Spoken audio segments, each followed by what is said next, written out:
Assalamualaikum warahmatullahi wabarakatuh. Saya Meliana Jahra dari kelompok 1 ingin menjelaskan tentang kasus pelanggaran hak dan pengingkaran kewajiban warga negara. Pelanggaran hak warga negara merupakan akibat dan adanya pelalaian atau pengingkaran terhadap kewajiban baik yang dilakukan oleh pemerintah maupun oleh warga negaranya sendiri. Ada beberapa faktor yang menimbulkan pelanggaran hak dan pengingkaran kewajiban, antara lain: yang pertama, sikap egois atau mementingkan kepentingan sendiri. Yang kedua, rendahnya kesadaran berbangsa dan bernegara. Yang ketiga, sikap tidak toleran. Yang keempat, penyalahgunaan kekuasaan. Yang kelima, ketidaktegasan aparat penegak hukum. Yang keenam, penyalahgunaan teknologi. Selain faktor-faktor tersebut, ada juga contoh pengingkaran kewajiban yang dilakukan oleh warga negara, seperti membuang sampah sembarangan, melanggar aturan lalu lintas, merusak fasilitas negara, tidak membayar pajak pada negara, tidak berpartisipasi dalam usaha pertahanan dan keamanan negara. Selain pengingkaran kewajiban tersebut, di sini upaya pemerintah sangat diperlukan. Seperti contohnya, yang pertama, supremasi hukum dan demokrasi harus ditegakkan. Yang kedua, mengoptimalkan peran lembaga yang berwenang dalam penegakan hak dan kewajiban. Yang ketiga, peningkatan kualitas pelayanan Republik. Yang keempat, meningkatkan pengawasan dari masyarakat. Yang kelima, meningkatkan penyebarluasan prinsip kesadaran bernegara. Yang keenam, meningkatkan profesionalisme. Yang keenam, meningkatkan kerjasama. Sekian dari semua yang saya sampaikan. Terima kasih dan Assalamualaikum warahmatullahi wabarakatuh. Penggusuran terhadap rumah warga selalu terjadi setiap tahun. Tata ruang kota selalu menjadi alasan bagi pemerintah untuk melakukan kebijakan yang merugikan bagi sebagian warga kota itu. Kebijakan pemerintah melakukan penggusuran ini dinilai sebagai bentuk pelanggaran hak warga negara. Pelanggaran hak cipta, peredaran PSD atau DVD bajakan, software sistem operasi Kofian. Perkembangan dan kemajuan sistem informasi teknologi pada kenyataannya memberikan dampak yang signifikan kepada kemajuan teknologi di berbagai bidang kehidupan manusia.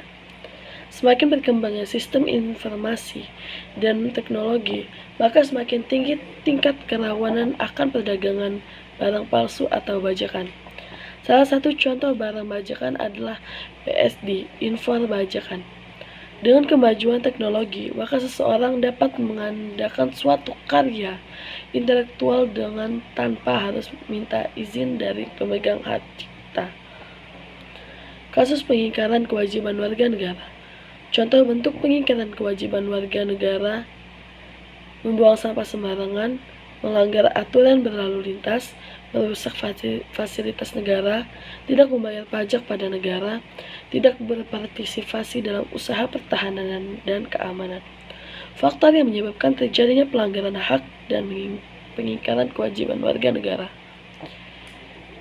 adanya kelalaian dari pemerintah atau negara atau oleh warga negara dalam pemenuhan hak warga negaranya. Misalnya, masih ada yang hidup terlantar, putus sekolah. Tingginya sikap egoisme yang dimiliki oleh setiap warga negara, rendahnya kesadaran hukum warga negara, sikap nasionalisme patriotisme yang masih rendah.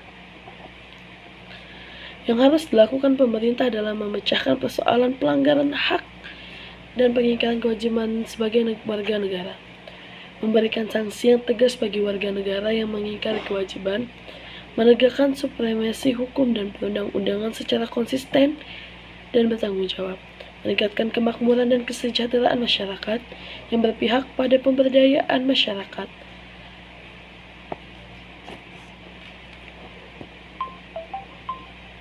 Negara menjamin terpenuhi segala kebutuhan warganya dalam bidang politik, ekonomi, sosial, dan hankam. Solusi yang dapat dilakukan oleh mengatasi pelanggaran hak dan pengingkaran kewajiban warga negara adalah berusaha untuk mendahulukan kewajiban daripada hak. Tidak hanya pandai menuntut hak, tetapi harus diimbangi dengan pelaksanaan kewajiban. Assalamualaikum warahmatullahi wabarakatuh. Perkenalkan saya Rasti dari kelas 12B. Kasus pelanggaran hak warga negara. Yang termasuk pelanggaran hak warga negara menurut undang-undang yaitu A. Penangkapan dan penahanan seseorang demi menjaga stabilitas tanpa berdasarkan hukum. B. Terapan budaya kekerasan untuk menindak warga masyarakat yang dianggap ekstrim yang dinilai oleh pemerintah mengganggu stabilitas keamanan yang akan membahayakan kelangsungan pembangunan. C. Pembungkaman kebebasan pers dengan cara pencabutan siup khususnya terhadap pers yang dinilai mengkritisi kebijakan pemerintahan dengan dalil mengganggu stabilitas keamanan. D. Menimbulkan rasa ketakutan masyarakat luas terhadap pemerintahan karena takut dicurangi sebagai oknum pengganggu stabilitas atau opusan pemerintah ekstrim. Hilangnya rasa aman demikian ini merupakan salah satu bentuk pelanggaran hak asasi warga negara. E. Pembatasan hak berserikat dan berkumpul serta menyatakan pendapat karena dikhawatirkan akan menjadi opusan terhadap pemerintah. Hukum mati. Kontroversi hukum mati sudah sejak lama ada di hampir seluruh masyarakat dan negara di dunia. Indonesia pun tak luput dari kontroversi ini. Sampai hari ini pihak yang pro hukum mati dan yang kontrak hukum mati masih bersilang sengketa. Masing-masing datang dengan rasional dan tumpukan bukit yang berseberangan dan dalam banyak hal seperti mewakili kebenaran itu sendiri. Pilkada. Semestinya ajang pemilihan kepala daerah pilkada menjadi wadah yang menghidupkan demokrasi lokal dengan berfungsinya organ-organ politik di daerah. Meski demikian, sepanjang sejarah penyelenggaraan pilkada di Indonesia ternyata syarat pelanggaran hak warga negara. Salah satu penyebabnya adalah kebebasan yang terlalu meluas, demikian cepat menyebabkan membanjirnya partisipasi dalam pencalonan kandidat kepala daerah. Sementara ruang kompetisi sangat ketat dan terbatas. Lagi pula bayang-bayang potensi kekuasaan dan kekayaan yang amat menjanjikan dari jabatan kepala daerah menarik minat banyak kandidat. Sementara kebanyakan dari mereka tidak memiliki integritas moral dan kapasitas keahlian yang memadai. Karena itu, tidak jarang cara-cara licik dan premanisme politik entah sengaja atau terpaksa digunakan dalam politik perebutan kekuasaan. Disinilah pelanggaran hak warga negara kerap terjadi. Sekian dan terima kasih.